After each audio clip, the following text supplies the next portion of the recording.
Life does not give warnings before it strikes. It shatters without mercy, testing the strength of your mind when everything else falls apart. Most people crumble under the weight of chaos, seeking comfort and begging for reassurance. But those who seek power do not run, they rise. Inspired by Machiavellian principles, this philosophy is not about surviving softly but thriving ruthlessly.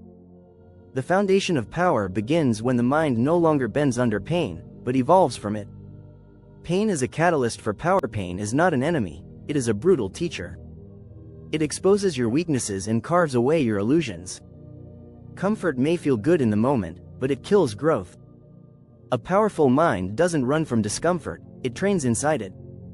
While others distract themselves with noise and numbness, the strategist sits in silence, watches, dissects, and rewires his responses.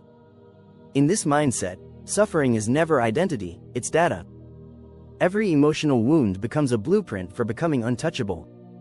Control is the ultimate weapon. True control begins not with others but with your reactions. Weak minds seek validation, pleasure, and escape. Strong minds seek discipline, clarity, and execution.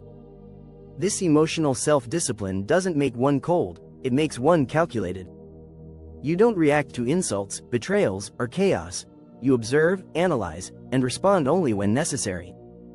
That calculated response is power, psychological sharpness that dominates without shouting. Rewrite the narrative. You are not the story life wrote for you. You are the author now. The narrative of victimhood must die for strength to be born. Stop defining yourself by trauma and betrayal. Life owes you nothing. It will never hand you power, you must take it. When you stop begging to be seen and start showing who you became through the pain, you become truly formidable. You don't need to be understood, you need to become undeniable. Emotional detachment is survival. Attachment is the silent killer of power. The more you care about people, outcomes, and being understood, the more control you give away. Detachment isn't coldness, it's clarity. Emotional independence is the ability to stand still while everything around you burns. Let people talk, leave, lie, or betray. If they can no longer access your emotions, they can't control your life. The detached man is the one who commands silence, presence, and dominance. Solitude as a forge. Solitude is not loneliness, it's preparation. In isolation, the mind undergoes a brutal audit.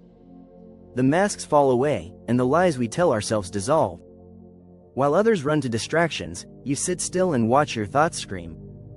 This phase is where kings are forged, not in public applause, but in private reflection. Isolation isn't healing. It's transformation. You kill old beliefs, rewrite habits, and rebuild yourself into someone no longer needing to explain his silence. Pain as tactical intelligence. Pain isn't just something to endure, it's a strategy test. Every heartbreak, betrayal, or failure is feedback. The emotionally weak collapse and repeat their mistakes. But those with Machiavellian discipline treat pain like reconnaissance. You extract data. You identify vulnerabilities. You adapt, reposition, and seal the cracks. That's how pain becomes your compass, your edge, your map to long-term positioning. You don't react emotionally, you respond tactically. Emotional immunity. Emotional immunity is the next level of power. Unlike numbness, immunity absorbs emotional shocks without flinching. You don't spiral over insults, hostings, or rejection. You hear them, but they don't control you. Machiavelli taught that a ruler must be unshakable, not by aggression but by focus. Audit every input into your life. If something scatters your mind or breaks your standards, cut it off quietly. Emotional immunity doesn't scream. It vanishes without a trace. Weaponize your presence. The final stage of power is presence. You no longer need to raise your voice. Your silence speaks louder than words. You move with a calibrated energy that shifts a room. People feel your presence without knowing why. This is not arrogance. It's strategy. Powerful men are unreadable.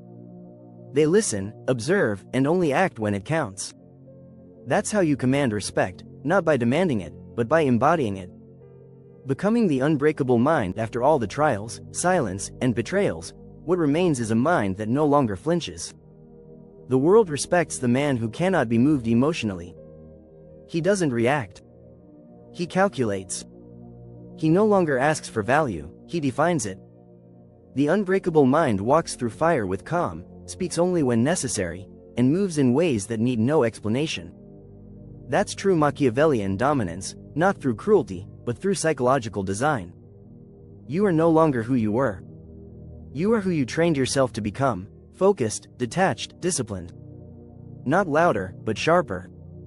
Not warmer, but wiser. You don't fight to be heard anymore, you let your presence speak. And in this silence, the world begins to listen. I am untouchable now. I own my mind.